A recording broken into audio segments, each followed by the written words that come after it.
Hey everyone, welcome back to Guide with Samuel. In this video, I'll show you how to remove a saved payment method from your Binance account, step by step, updated for 2025. Let's get started. Step 1. Open the Binance app and log in. Step 2. Tap on your profile icon in the top left corner of the home screen. Step 3. Scroll down and select payment methods under the account or security section. Step 4. You'll see a list of your added bank cards, bank accounts, or other payment methods. Step 5. Find the payment method you want to delete and tap the three dots or edit icon next to it. Step 6.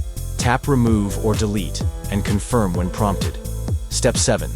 Binance will ask for a quick security check, like entering your 2FA code or Face ID, just to verify it's you. Step 8. Once confirmed, the payment method will be successfully removed from your Binance account. Tip: only remove methods you're sure you no longer need, especially if you use them for P2P or recurring deposits. If this helped, don't forget to like the video and subscribe to Guide with Samuel for more easy guides.